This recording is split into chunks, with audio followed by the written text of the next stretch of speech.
And now it's time for Mob Talk Radio with your host, Jeff Canarsie.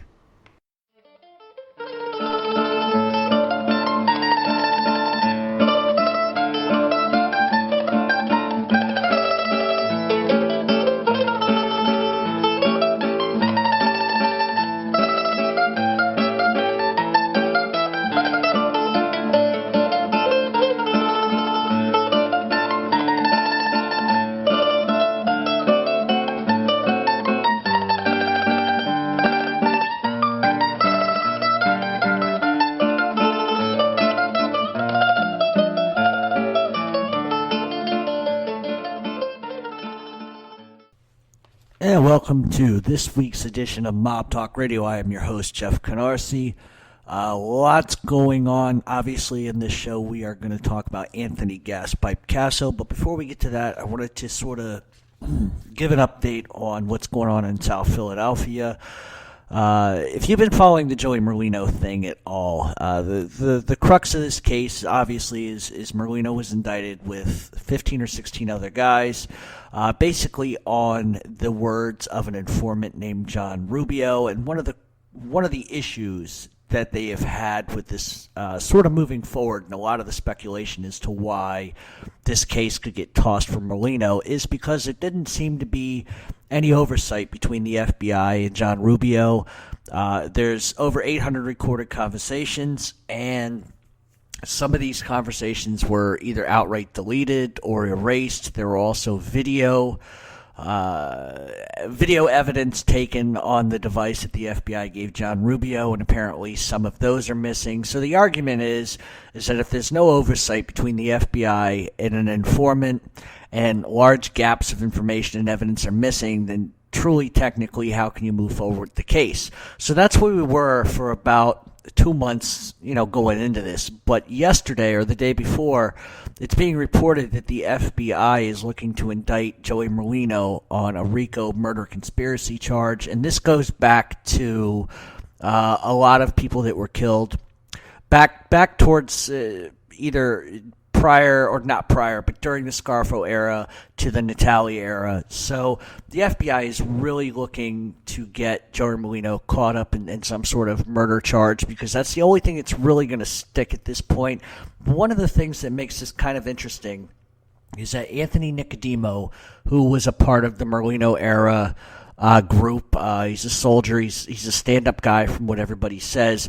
He is serving a 30-year sentence, and he was out in western Pennsylvania towards Pittsburgh, and the FBI did something really interesting. They moved him out just outside of Philadelphia. The FBI says, of course, that it's due to good behavior, but there's one thing I can safely say. The FBI doesn't do anybody any favors, so for them to move Nicodemo towards Philadelphia to be closer to his family, something doesn't add up there. Now, one of the things, and this is sort of a two-pronged thing. On the one hand, everybody's saying Anthony Nicodemo is a stand-up guy. He's not going to rat on anybody. He's old school. His lawyer has come out and said he's old school. He's not going to rat on everybody. But you have to question why the FBI is going to move him. And it's a two-pronged thing, like I just said. The first thing is the FBI wants to give the appearance that Nicodemo's going to flip, because what it does is it adds pressure to Joey Merlino. It adds pressure to other guys on the streets who might be willing to cooperate. And the FBI is probably hoping, in theory at least, off paper, is that moving Nicodemo, doing him a favor, may make him susceptible to decide he doesn't want to do a 30-year stretch and give up some information on Merlino. If he does that, Merlino's in big trouble. But the FBI has notoriously, the FBI has notoriously done this over the last 30 years. They will make moves to give it a certain look, to put pressure on outside sources. So whether or not Nicodemo is going to turn a rat, I don't see it happening, but at least the FBI is sort of sending out the signals to Merlino and company that might be a possibility. It just kind of shakes the tree a little bit and gets everybody a little bit nervous. Into the FBI, like I said, the idea that they would do this just as a favor to somebody is bullshit. Don't believe it. That's not how the FBI operates. Because believe me, there's been plenty of other guys they didn't help and do favors for. But the idea that they did this just so that he could be closer to his family is absolute bullshit. It's not based on any precedent, believe me. Now, as far as what is going on in Philadelphia, opposite of the Merlino trial and everything else, is that, and I've said this before, Philadelphia right now is split essentially into 4 factions. Joey Merlino is at the top, and he has a crew underneath him. Joe Lagambi has his own crew. Joe Pungatore has his own crew, and Philip Narducci has his own crew. A part of the reason for splitting into 4 factions is it makes it a little bit harder for the FBI to penetrate the group, especially if there's 4 sort of subdivisions within one. The name I didn't mention was Georgie Borghese, and the reason why I didn't, and you can go back to listen to all my old shows, or you can hit us up on Twitter at Real Mob Talk 7 or the True Crime blog and Mob Talk Radio blog page.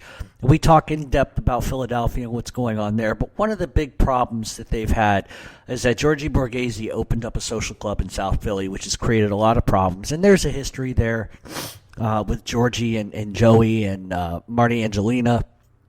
But at the end of the day, what this is really going to become is a power struggle. If Joey Merlino goes away for any stretch of time, right?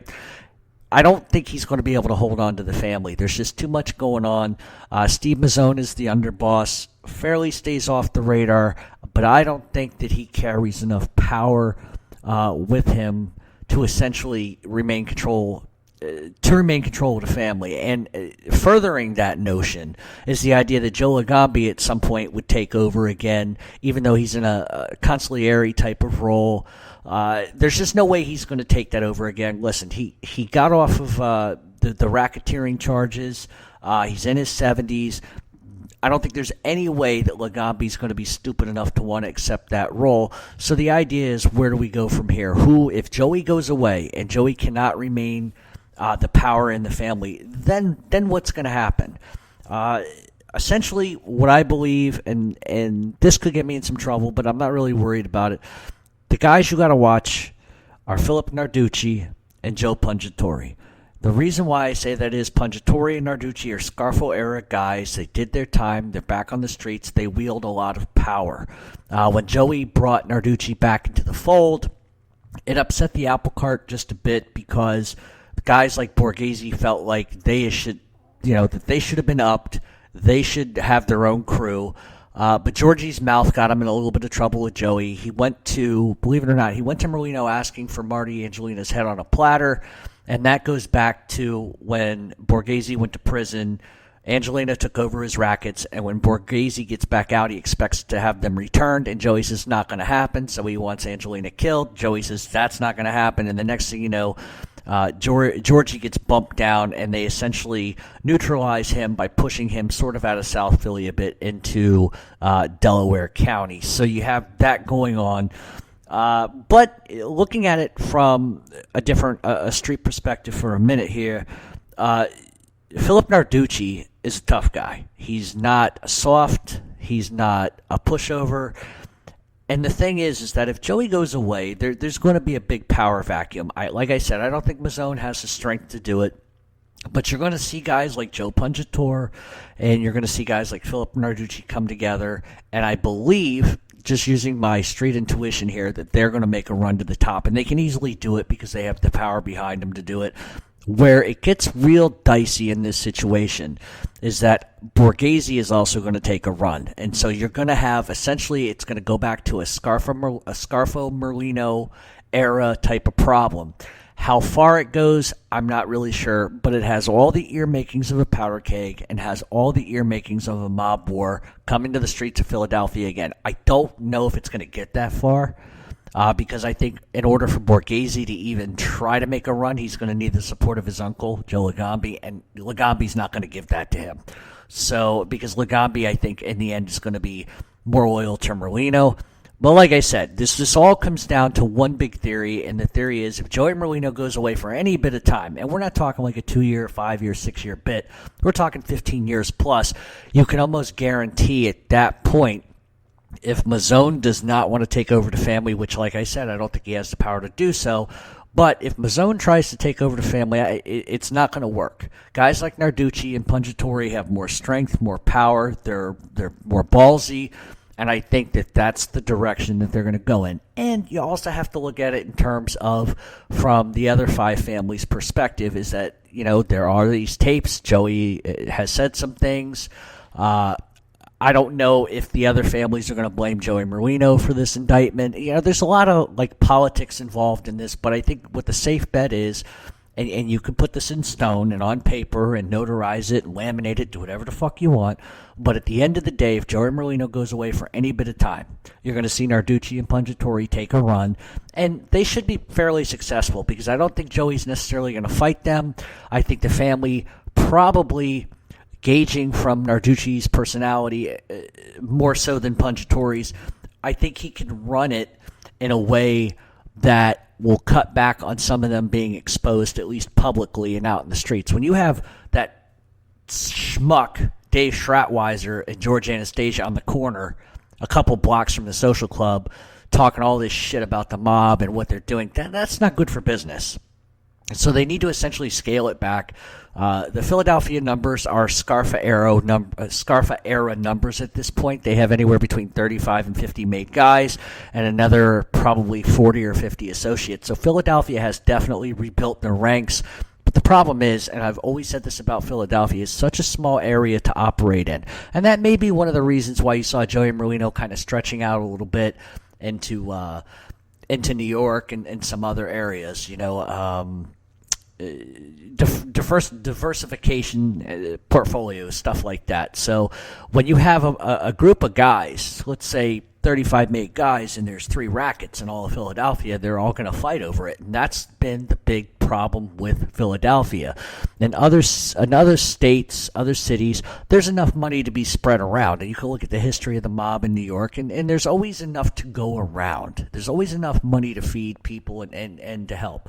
But in Philadelphia, you don't have that. And so they end up stretching themselves out down in Florida, down in southern states, even in the Midwest in some cases, where they can get their hands into something. But that's probably the biggest issue Philadelphia has ever had, is there's not enough rackets, not enough money to go around. And it seems like guys from Philly are all greedy, and nobody wants to share in anything. So that moving forward is going to be the undoing of this version of the Marino faction. It's not going to work as long as they're that visible.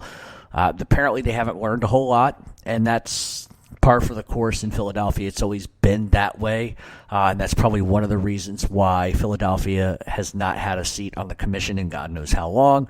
But it's going to be interesting to see how this works. Now, on the flip side of that, if Joey doesn't go away, I think everything will just be business as usual, but Joey's going to have a huge target on his head from here moving forward. And if the FBI gets an informant, that's going to spell some big trouble for Philly, because it's not going to be just Joey Marino. It's going to be Steve Mazzone, Michael Lancelotti, and the list just goes on and on and on. They're going to target the upper tier, the upper crust of the management, if you will. So at this point, it remains to be seen how this is going to go. But if there is truth, any truth to what the FBI is saying about trying to search out a murder conspiracy charge on Marino, then that spells big problems for Joey and the rest of the guys. So that's what's going on with inside of Philadelphia right now. It seems to change from week to week, but just keep on. Just keep reading Philadelphia newspapers and stuff like that, and I'll obviously keep updating everybody on what's going on with Philly. But that's where we're at with Philly, and it's going to be interesting. It's in a way, it's interesting to see how the numbers have changed there, how the mob is sort of resurged there. But it's like the old saying: you could put a silk head on a pig, it's still a pig. And these guys just don't seem to learn from predecessors at all, and it just doesn't make sense. Like, a lot of this is underground now, but these guys are out in the open, and it is what it is. Loose lips sink ships, and when you have a high visibility rate, it's just a matter of time. So we're going to take a short break. When we come back, we're going to get into Anthony Gaspipe Casso, truly a maniac. But the one thing I want to preface before I cut to a break and we come back to talk about Casso, I am not going to cover the stuff that he did as a kid. To me, it's pointless, because the bigger story when you get to Casso is it's not so much what he did in his youth that led him down a certain path to get into the mob life. It's what he did when he got in. It's how he went after Amuso, the dirty stuff he did behind his back to take over the mob family, even though he swears up and down that wasn't his intention. It's exactly what his intention was. Gaspipe killed just if he dreamed a guy was a snitch, he'd kill him. So it's sort of like a Joe Pesci type of characterization, of course, but it's a good story. It's an entertaining story, and I'm going to get an opportunity to truly show, and this is going to upset the apple cart, but I have long been a proponent of saying not so many nice things about Michael Franchese. What I'm going to tell you in this upcoming episode, specifically about Michael Franchese, is that what he claims to be responsible for, he really wasn't. And I have the proof to back it up. So stick right here. We'll be back in just a couple seconds, and we're going to talk about Anthony Gaspipe Casso.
And welcome back to Mob Talk Radio. We're going to talk about Anthony Gaspipe Casso today. I'm going to try to cover as much as I can, but this is another guy who I could do a 3.5, 4-hour show on. And obviously, I'm probably not going to cover the stuff that a lot of people want to hear, but what I try to do is I try to get the basic shell of a guy out, but then I like to spend time on what really makes that guy who he was. And obviously, when you talk about Anthony Gaspipe Casso, the guy was a maniac, murdered. Nobody really knows. They say 50 to 100, but I have actually some names of at least, I think, 17 that he did kill, why he killed them, how he killed them, which is a little disturbing, but it's important in kind of who made Anthony. It's what made Anthony Gaspipe Casso who he was. He was born in 1940 in Brooklyn, New York. He was in the South Brooklyn Boys gang. His grandfather was Salvatore Calambrano, who was his godfather, and he was a made guy in the Genovese crime family. Casso wasn't really a book-smart kind of guy. He ended up dropping out of school at 15 and got a job as a longshoreman through his godfather, Salvatore Calambrano. Casso sort of, when he got out of school, he was a longshoreman, and he started loan sharking a bit here and there, and he eventually catches the attention of Cristi Ticfunari, who was a capo in the Lucchese crime family at the time and ran the 19th Hole crew. And so when Casso first sort of gets involved with Cristi Tick, he's sort of shown the ropes a little bit, and he gets involved in gambling and drug dealing. In 1961, he was arrested for attempted murder, but he was acquitted when the witness refused to testify against him. And that was sort of a reoccurring theme in his life. A lot of people were afraid of Anthony Gaspipe Casso. And by the way, he got the nickname Gaspipe. There's a lot of different stories to it, but his father was known as Gaspipe, and it just sort of kind of handed down. It never really had to do with anything that he did. It was just sort of a senior-junior kind of a thing. In 1974, Anthony Casso was inducted to the Lucchese crime family, and he was assigned to Vinnie Beans Fraseri, who operated from 116th Street in Manhattan, all the way to 14th Avenue in Brooklyn. It's a large territory. Eventually, he ends up bumping into Vittorio Amuso, who we'll just call Vic Amuso. He was also a made guy in the Lucchese crime family as well, and that was the beginning of a very somewhat financially beneficial partnership between the two that would last over 20 years until the end. Obviously, we'll definitely get to that. Together, they committed a lot of crimes together: drug trafficking, burglary, killing informants, drug dealing, housing fraud. You name it, they were involved in it. And as Fenari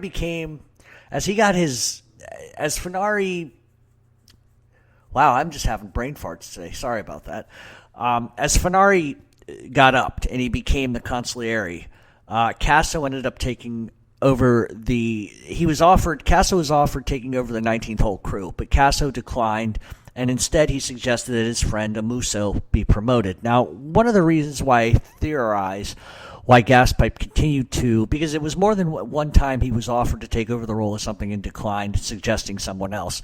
And I think a lot of the mob experts that are out there that talk about this subject particularly, I don't think give Casso probably enough credit here. And I don't think it was the idea that Casso didn't want to have control. I think he did, but I think he was from the perspective, or at least his thought process on the matter was, let me sit in the background, let these guys stand out front and take a pinch, and I can just keep making money, and eventually I'll get to where I need to be, but I don't want to put myself in that position. And I think Casso, really, when we go through this story towards the end, you're going to see that it's Casso's own ego and his power and wanting to have that power is what essentially led to his downfall, that and killing innocent people and et cetera, et cetera. But he sort of just bided his time, and finally, when he did, kind of decide that he was going to take over something, it crippled the Lucchese crime family, it put Casso away for life. So that's where we're definitely heading. Now, because at the time, one of the rules, maybe not a rule, but protocol is that a consigliere is allowed to have one soldier work for him exclusively, apart from the mob family, and so he brings along Anthony Gaspipe Casso to kind of hang out with him. In December of 1985, Gambino captain Frankie DiCiccio approached Anthony Gaspipe Casso about the possibility of hitting Paul Castellano.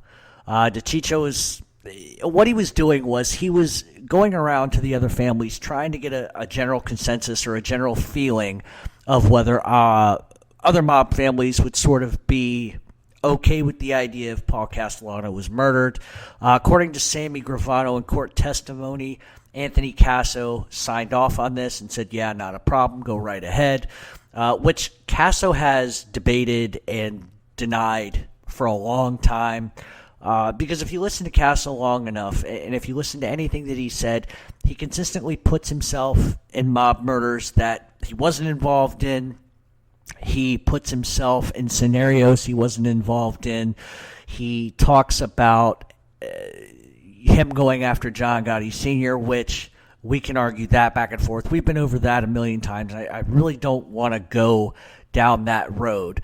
But it was Casso's ego that kind of led him sort of down this path. According to the FBI, Lucchese boss Anthony Corallo and Vinny Gigante, who was running the Genovese crime family at the time, wanted revenge after Paul Castellano got killed.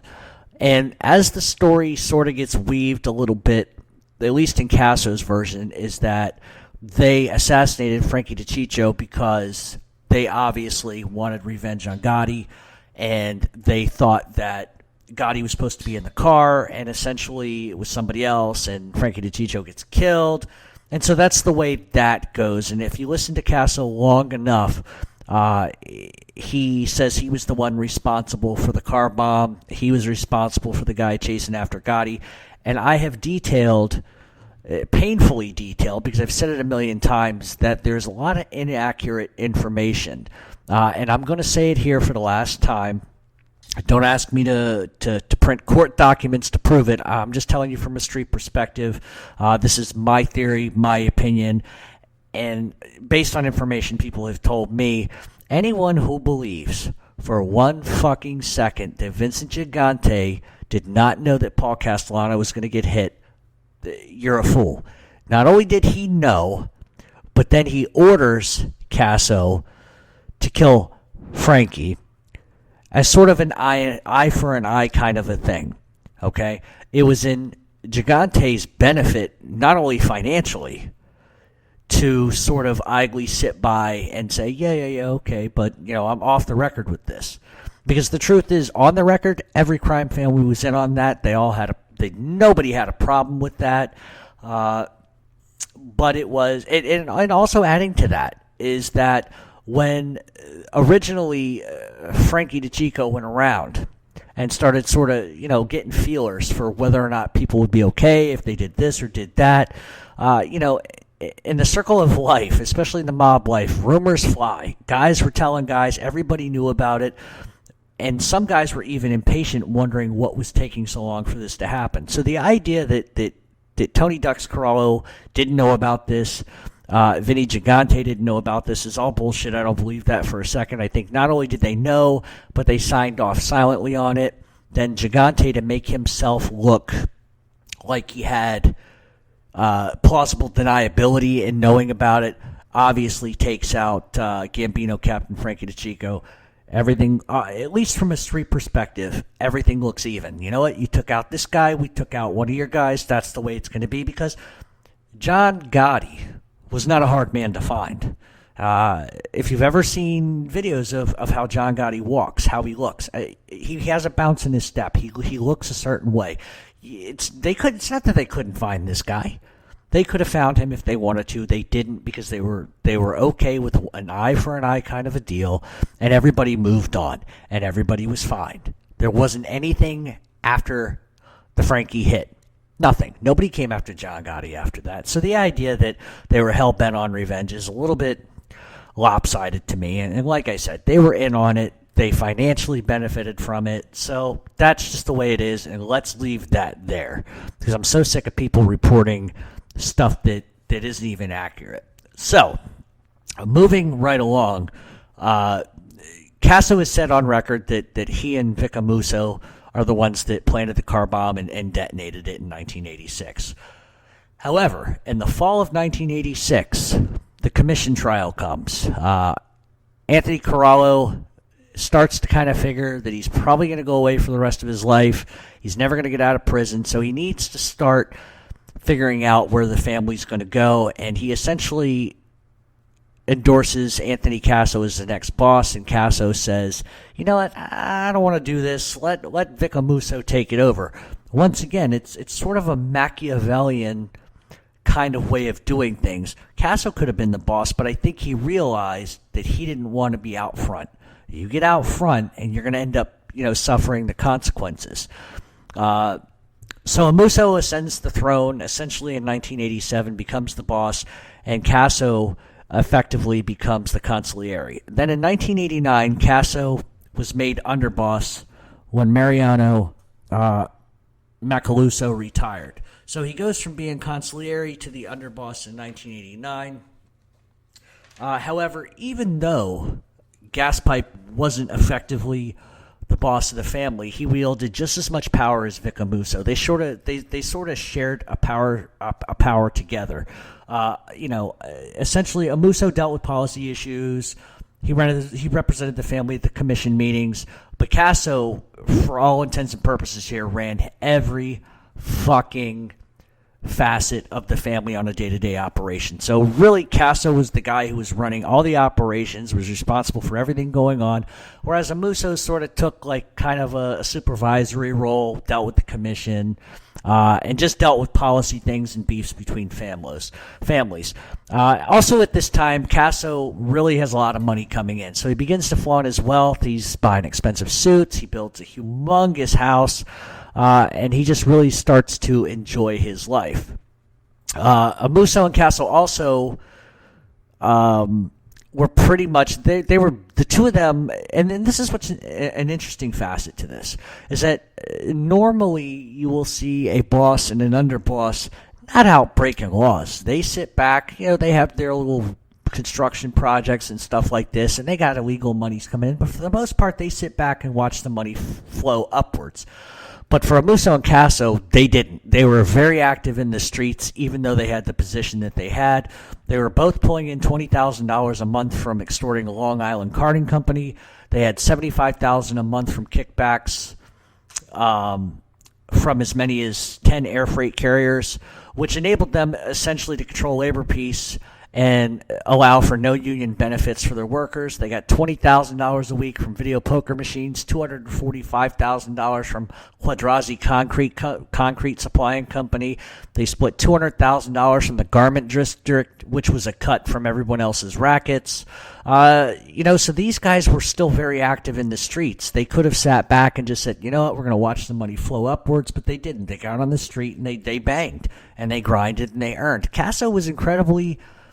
even though he was a psychopath in many instances, he was also incredibly business savvy. When most bosses sat back, Casso didn't.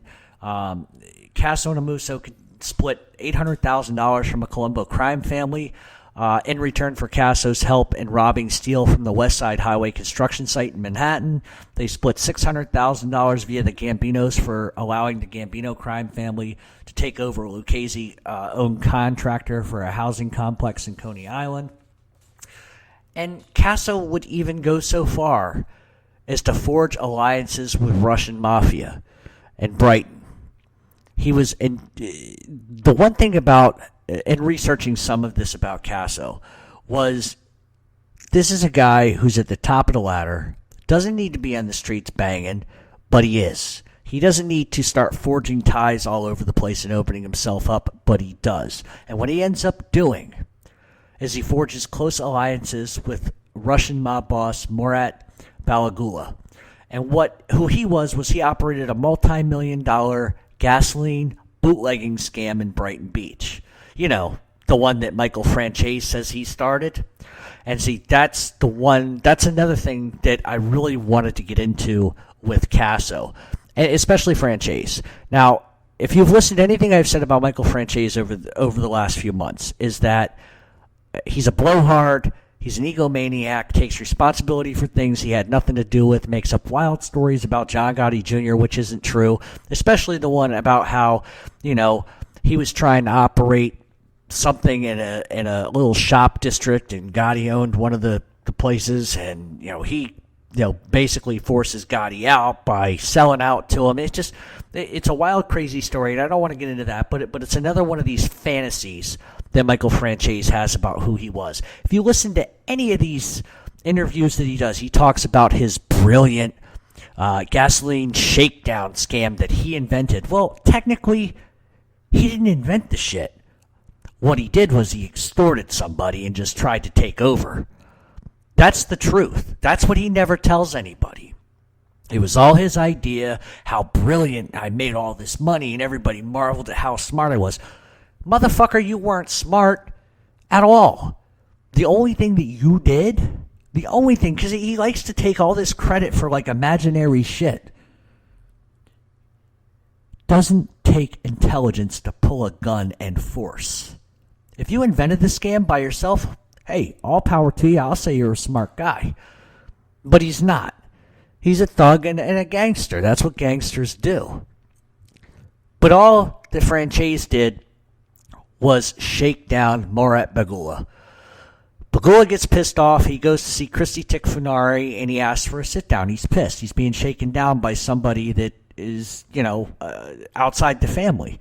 Christy Tick decided that there was enough money for everybody to be made in the gasoline business, but Christy Tick also informs him, Bagula that is, that we're going to protect you. We're going to protect you at all cost at this point, but, let the money float around. Everybody can make money, but this kind of causes a problem for Balagula. His rival, Vladimir Reznikov, believed that Balagula was really kind of weak. He felt like Balagula should not be giving in to the Italians, shouldn't seek protection from the Italians. But really what it was Reznikov wanted the racket. So essentially he drives to Bagula's office and he opens up with an AK-47, killing one and wounding several secretaries. On June 12, 1986, Reznikov goes to visit Balagula and demanded money not to kill him. He also demanded a percentage of everything that Balagula had. So it's a shakedown.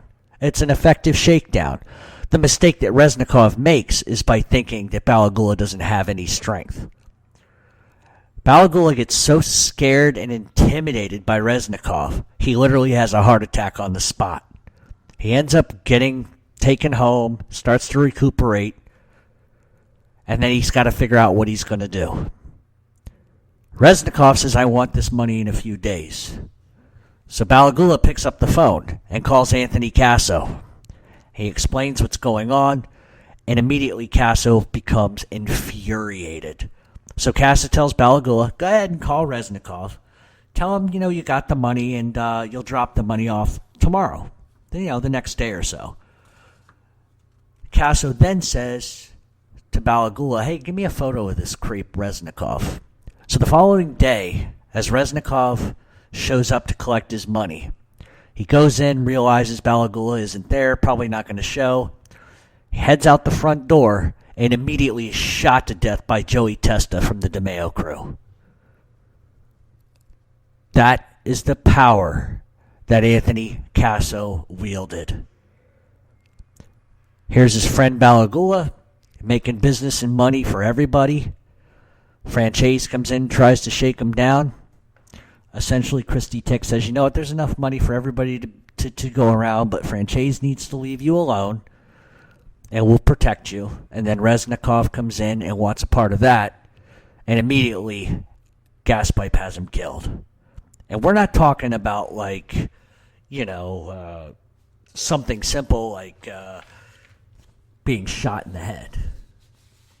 Because it wasn't a matter of just being shot in the head. As a matter of fact, Reznikov was stabbed 10 times with an ice pick and shot with an AK-47 29 times. That's not a simple murder. That's butchering somebody. We're going to take a short break. When we come back, we're going to continue the story of Anthony Gaspipe Casso.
And welcome back to Mob Talk. We are talking about the psychopath, Anthony Gaspipe Casso. So last we left off, Joey Testa clips Reznikov from the DeMeo. Joey Testa whacks Reznikov on orders of Anthony Gaspipe Casso, which would later explain probably why Joey Testa and Anthony Center begin to infiltrate themselves a little bit more with Anthony Gaspipe Casso. So on July 21st, 1991, Vic Amuso is arrested based on information provided by an informant. That informant, believe it or not, was Anthony Casso himself. See, Anthony wanted to take over as the boss, but he couldn't figure out a way to do it. He didn't want to kill him, but he couldn't figure out a way to do it without having to share in the pie. So in other words, if Casso wants to take over as boss, he's going to be greedy. He wants all the money, and the only way to do that is he can either kill Vic Amuso, which at that point would have probably created a massive problem for him, or he can just give information to the FBI and have him arrested. And that's exactly what Casso did. And it wasn't the first time that Casso was accused of doing this. There's some information that I have that Casso was apparently feeding the FBI information for a long time prior to this, at least on 2 other occasions. According to Philip Carlo, who wrote the book on Gaspipe, Casso wasn't the mole, and had even tried to help Amuso escape prison by arranging different ideas of hitting the transport bus or to somehow get him to escape from prison. But there's no evidence to prove that. That's more subjugation on Philip Carlo's case. There's just no proof of that, and that was solely based on the words Casso, so I don't really believe any of that. So Amuso goes away, and immediately Anthony Casso steps into control of the family. For 3 years, Casso would reign as the official boss, and those 3 years he ordered 11 murders and allegedly plotting to kill John Gotti, which we do not believe is the truth. In 1991, Amuso and Casso ordered the death of Pete Chiodo, who pled guilty in the Windows case without the family's approval. Chiodo was shot, barely survived, and ended up becoming a government witness. Making matters worse, for then acting boss Al Diarco was convicted, making matters worse, then acting boss Al Diarco was convinced that Casso wanted him dead after failing to kill Chiodo, and then he ends up turning government witness as well. So these guys were petrified of Casso. They go after Chiodo to kill him, to shut him up. They don't get the job done. So automatically at that point, Chiodo becomes a rat. Chiodo becomes an informant. Al Diarco, who is responsible for having to kill Chiodo, fucks that up. He gets scared, becomes government witness. Both of those single events would lead to Casso's undoing. In 1993, Anthony Casso effectively wanted to kill Stephen Crea, who at the time was the leader in the Bronx faction, the Lucchese crime family. But because of sweeping indictments, the guys that were involved in the plot, including Casso, were all arrested.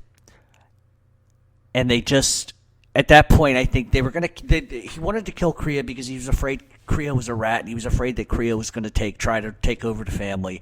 So Casso launches a plot to have Crea killed, but before they can even get to that, there's indictments, and everybody's arrested, including Casso, who at the time when he was arrested was in Mount Olive, New Jersey, in January of 1993.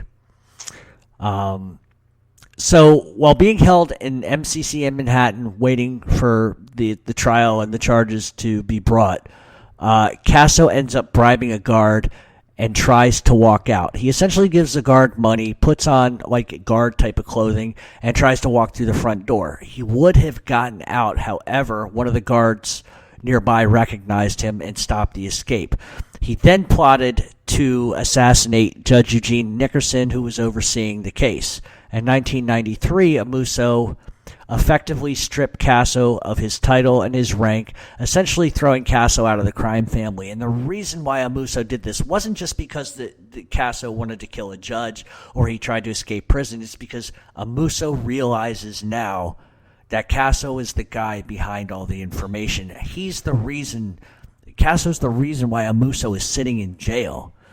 Then on March 1st, 1994, with Diarco and Chiodo set to testify against Gaspipe Casso, he decides he's going to become a federal witness. He ends up pleading guilty to 72 counts, including 15 murders, even though it's thought to be believed that Casso whacked between 50 and 100 made men. So Casso decides to become a federal informant, which he does. And as a result of his testimony, Casso informed the FBI that he had 2 NYPD detectives on the payroll, Stephen Caracapo and Louis Eppolito, who committed 8 of 11 murders that Casso ordered. Both were ultimately found guilty, both sentenced to life in prison without parole. Caracapo recently died in prison. Casso also went on to state that he had an FBI agent on his payroll. Prosecutors told him to shut his mouth, but Casso further agitated the FBI by saying that they had allowed Salvatore Gravano to commit multiple felonies while under FBI watch, which Gravano denied. And the reason why I'm bringing this up is because when Casso signed his cooperation deal, he expected to get out of prison. He expected to do a bit of time in exchange for his testimony. But because Casso couldn't shut up and because Casso kept running his mouth, kept beating people up in prison, he became a liability for the FBI. The FBI did not want anybody coming out and being subversive about Sammy Gravano because Sammy Gravano was the star of the show. But when Casso starts to come forward and says, oh, wait a minute here. Gravano's committing multiple felonies. He's doing all kinds of stuff. And you want me to sit back and be quiet? So the FBI only wanted information that helped them and didn't make them look bad. Especially when John Gotti Jr. And Richard Stratton and Chris Casparosa bring out Witsec Mafia, you're going to see exactly what I mean by my next statement. And my next statement is that the FBI for years has done the same fucking thing. They allow these guys to become government cooperators. They put themselves into Witsec. They sign themselves out of Witsec. And then they continue under the FBI's watch, under the hailer, continues to commit crimes. Hello, Sammy Gravano was selling fucking drugs to kids in Arizona, for fuck's sakes. The FBI knew about it. They did nothing because of what he offered them in return. So believe me, when Witsec Mafia comes out, you're going to know exactly what I'm talking about. It's going to be a great project. I'm really looking forward to that. But the FBI didn't want to hear anything Gaspipe had to say. They wanted him to shut up, and he wouldn't. So the more he kept talking, the more the FBI says, you know what, we can't really deal with this guy. We can't give him a deal. We got to take the deal off the table. He's going to get everybody in trouble. He's going to open up things we don't want opened up. But one of the biggest things that really bothered the FBI was that Casso said that he sold coke, heroin. He sold coke and heroin, and we're talking massive quantities, and marijuana to Sammy Gravano for over 20 years. And the FBI said, that's not true. That never happened. However, in 2000, when Gravano was arrested and caught with ecstasy, Casso was proven to be telling the truth. So the question remains here is that Casso's deal that he could have been offered, right? Did the FBI take that off the table because Casso knew too much and could make the FBI look bad? Or is it just the pure fact that Anthony Gaspipe Casso is a psychopath? Which one do you think it is? If I was a gambling man, which I have been known to be at times, I think it's half and half. I think Casso could make the FBI look bad. He could sure as hell make Sammy Gravano look like the dog shit that he is. And the FBI didn't want that. Because the minute that you have to fucking acknowledge that Sammy Gravano is a scumbag piece of shit rat bastard, and the minute that you have to acknowledge that he's breaking the laws under FBI handlers, then all of a sudden all the lies and bullshit that he says about John Gotti somehow get questioned. And that's the last thing the fucking FBI wanted at that point. So in 1997, Casso gets thrown out of Witsec for the following reasons. He bribed guards. He assaulted other inmates. He made false statements. This is per the FBI for making false statements about other witnesses. As a result, after Casso testifies, he goes in front of a judge, is probably expecting a short sentence of, you're going to do 20, here's a 20-year sentence, you're going to do 5, you're going to be out, we're going to relocate you. That's not what the judge does. They give him 455 fucking years without parole. So was his testimony not good enough for them? Listen, we can argue about Anthony Gaspipe all day long, whether he was a mob... Look, he was a mob killer, he was ruthless, he killed a lot of people. That aside for a second. I firmly believe that he's full of shit in many ways, but when he tells the FBI what Gravano was doing and they don't want to hear it, a lot of people in the FBI will swing this the other way around, and they will say, oh, no. Gaspipe wanted all the accolades. He wanted to be the star. But nobody could outshine Sammy Gravano. Well, I don't think that's what it was. I think Casso got sick of the life. He came forward. He said what he knew. But it contradicted what the FBI publicly was going to fucking tell you about Gravano. It made Gravano look exactly the way he was, which was a piece of goddamn lying fucking rat shit.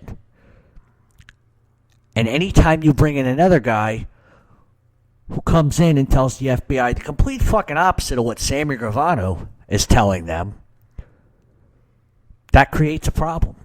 Because then it opens up the doors for some feasibility that maybe some of the shit that John Gotti was convicted of he didn't do. And now listen, I'm not going to stand on my soapbox and preach about John Gotti. Everybody has a lot of opinions about John Gotti. But I'm going to tell you one thing. Two things. First of all, any fucking idea that anybody gets that John Gotti signed off on every fucking murder or hit that Sammy Gravano ever did, it's bullshit. Sammy Gravano murdered and stole because of his greed. He told John Gotti lies, and we can argue whether some of it was said, yeah, go ahead, Sam, do what you want. But a lot of it, especially if you listen to some of the tapes, John Gotti's belly aching about this guy won't put it in a fucking notch. I keep telling him, slow it down, stay out of the rackets. You got enough money. What the fuck are you doing? I'm killing, I'm having this guy hurt or that guy killed because of the words of you. And those are subject to interpretation. Tapes always are. But one of the more unique facets to that whole issue is that Sammy Gravano did whatever the fuck Sammy Gravano wanted to do, and when that little rat fuck couldn't do time in the can, he does what a lot of these heartless pricks do. They tell, and he makes up shit on top of it. You believe Sammy Gravano was telling the truth about, I would say maybe 5% of what he said was true. The rest is all bullshit. Because what's he do? He goes out and sells drugs to kids. A real big tough guy. Jerk off rat. But in a roundabout way, it sort of comes back to Anthony Casso. And the reason why it does is because he made Gravano look as Gravano was, which is a liar. And the FBI couldn't have that. They spent all the time, resources, and all this shit on putting John Gotti behind the wall. And it's funny because Casso tells them this. Shut your fucking mouth, Anthony. You don't know what you're talking about. But everything he said essentially ended up happening. Oh, no, Sammy Gravano never sold drugs to anybody. Really? 2000 ring a fucking bell, FBI? Does it? Selling drugs to kids. Scumbag. So that's the life of Anthony Casso. He's still bitter and pissed off sitting in a cell in Minnesota, which is more of a residential facility at this point.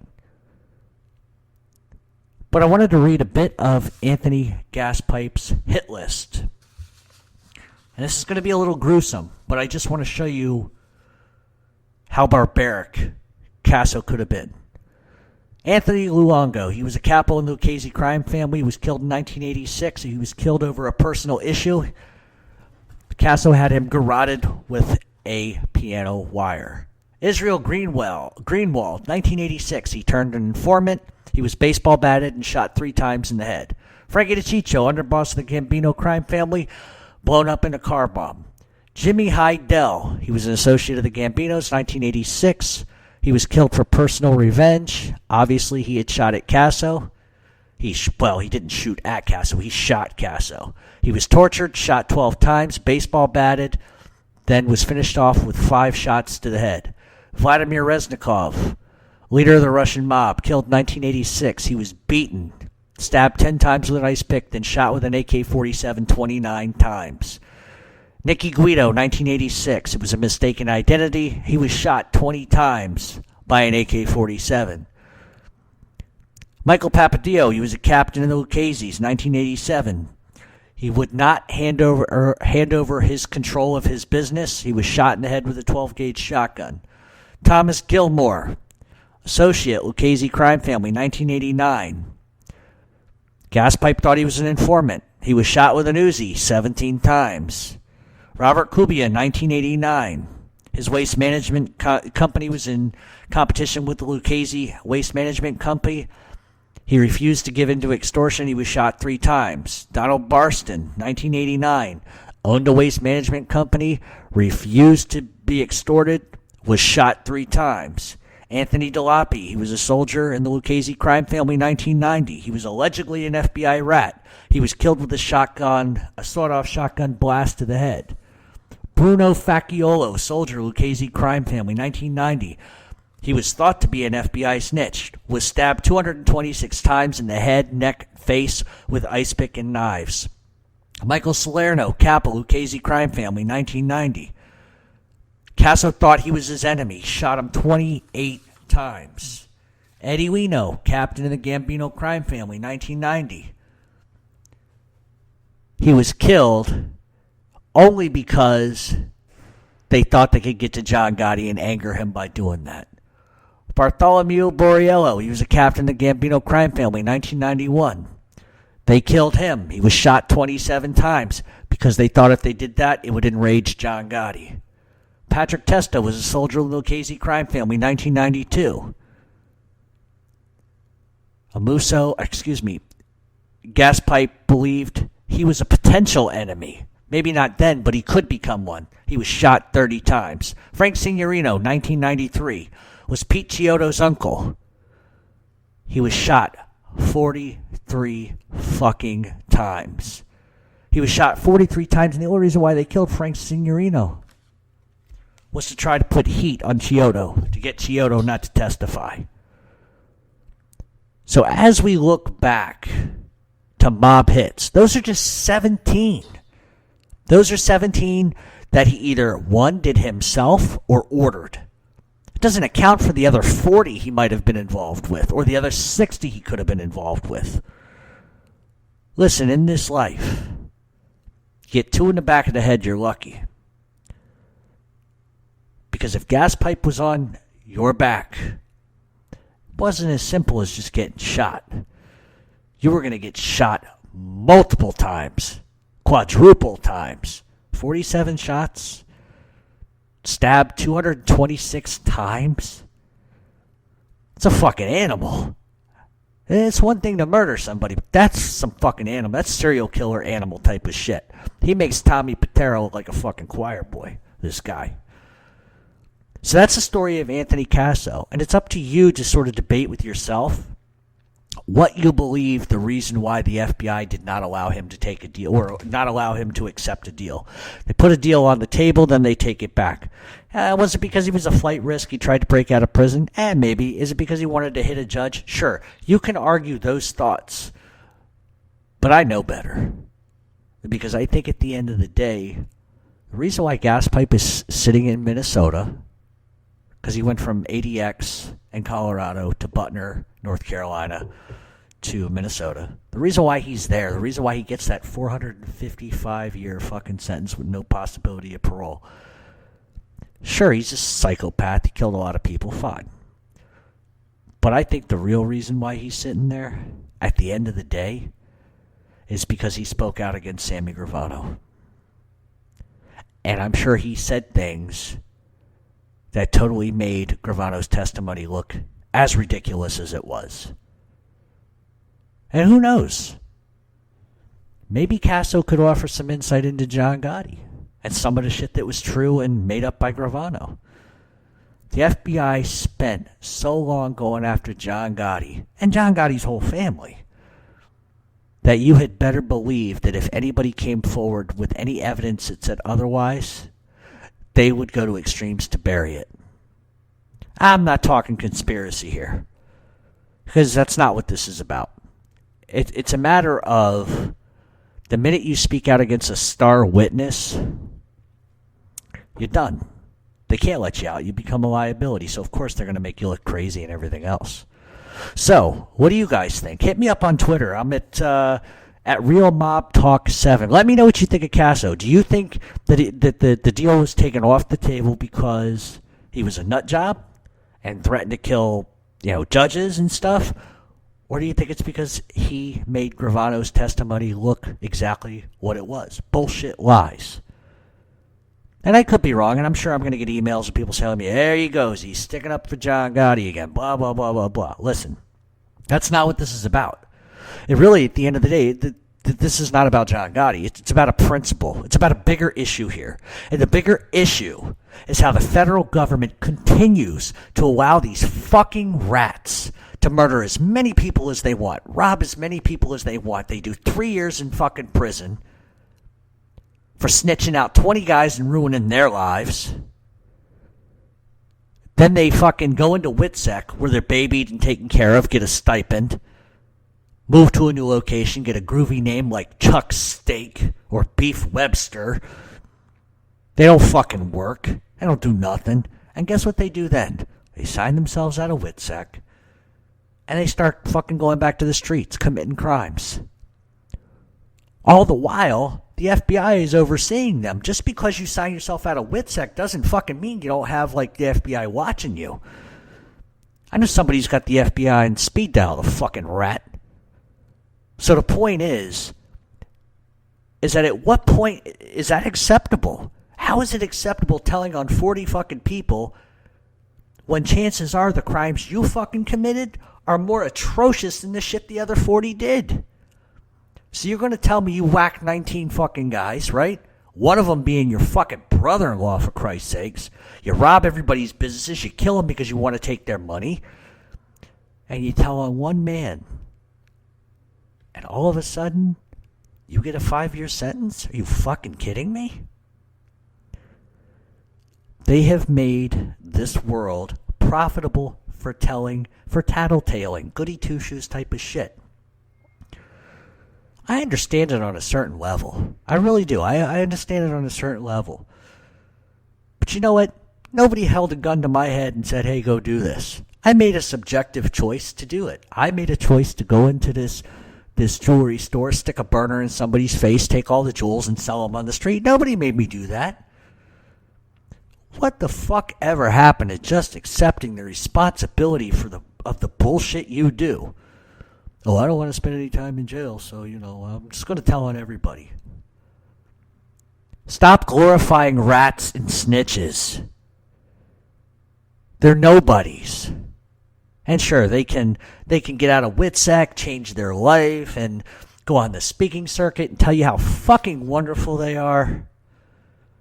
But listen, I'm going to tell you something. I've met a lot of people who were in that life that told on other people, and while they disgust me on every imaginable way possible, from a journalistic aspect or from a book writing aspect or from a mob talk show aspect, I want to figure out how their mind worked. Like Jeffrey Dahmer type of shit doesn't interest me. But what does interest me is, at what fucking point does Jeffrey Dahmer go from kind of a weird kid in school to, I think I'm going to eat this prick. I'm going to eat him. I'm going to cook him and eat him. Fuck it. At what point, how do you get to that point? So that's why I have talked to guys of that life that have become informants. I spent a week with Henry Hill. I've met a lot of people that were from that life. I've talked to Dominic Montiglio. I've talked to that other asshole, and I'm not going to mention his name. Prick. But the point is that I try to look at it from all angles. But there's nothing you can say to me that justifies that. Because and I'm going to tell you the secret that a lot of people don't know. You think these motherfuckers have changed? You think they've changed? That all of a sudden they're on their soapbox preaching the gospel according to gangster. And that's not what it is. These motherfuckers don't care about you. They don't care about anybody but their fucking bank accounts. They certainly have no fucking empathy for the shit that they've done. They don't care who they killed. Come on, get out of here. Maybe there's one of the bunch that I've met that maybe is that way. Because there's a lot of shit that haunted this guy, Dominic Montiglio. But the point is, and then I'm going to shut my mouth because now I'm getting on a rant and that's never good for business. Stop glorifying rats. Stop glorifying snitches. Don't give them the fucking attention that they want. What are they getting attention for? They told on somebody. How is that gangster? It's not gangster. That's lowbrow, chicken shit, punk type of fucking stuff. So in final, look, Gaspipe Casso, he is who he was, did what he had to do. One point, he was a very vicious, ruthless, and money-making gangster. Then he becomes a rat, and look what happens. It is what it is. That's just the storyline of how the mob goes. But if you guys really want to know, because there's only so much I can really honest to God say. Because there's a lot of stuff I can't say that I want to say just because of legal ramifications and etc. However, if you guys really want to get, and ladies, because I know ladies listen to the show too, if you guys really want to get a gist of what I mean when I'm talking about government corruption with the FBI, Greg Scarpa, that ring a bell? Whitey Bulger, same kind of deal there. Sammy Gravano. So this has happened repeatedly for a long time. And when Witsec Mafia comes out, and I'm not sure when it's coming out, excuse me, or I don't know when it's coming out or how many people are involved in it. But what I can tell you is this. It is going to open the eyes of an awful lot of people. And you might say, well, nothing's perfect. Everything in this world's corrupt. Sure it is. But the idea that these people that are getting away with this shit are continuing to get away with it, and then they want to point the finger at somebody else who's not even in that walk of life anymore, minding their own fucking business, trying to get movies off the ground and do other stuff, it's like ridiculous. It's absolutely ridiculous. It's unfounded. It's stupid. It's bullshit. And it's a punk, coward, fucking rat snitch thing to do. Live your own fucking life. It's that simple. So that's what we got for today. Sorry if I talked way too much about other things. Sorry if the Casso thing wasn't as good as it should have been. But you know what? Some days are better than others. But I hope you got something out of this. So you can check us out on Facebook at Mob Talk Radio. There's links there to the blog, which is called Mob Talk Radio True Crime Page Blog. Or you can check me out on Facebook at Jeff Canarsie. And we're also on Twitter at Real Mob Talk 7. Also on YouTube, where we got some stuff. So thanks for listening in. Thanks for letting me vent. I hope you learned something today. But definitely through Facebook, Twitter, YouTube, whatever it is, you got questions, you want to know certain things, I certainly will take all the time out of my day to help anybody who's got a question. I enjoy answering questions. Hopefully we can get more into the history of organized crime here in the next few weeks. Not sure what I'm going to do next week. Everybody voted kind of Whitey Bulger, but I kind of want to get away from snitches kind of stuff for a while. So maybe we'll talk about Vegas or some other stuff like that, or Chicago. But we're going to get into some more stuff. But really, thanks for listening, and try to have a good weekend. It's nice weather outside, at least here in New York. So enjoy the weather, do something good for somebody else, and enjoy the show when you hear it. Thanks for tuning in. Have a great weekend.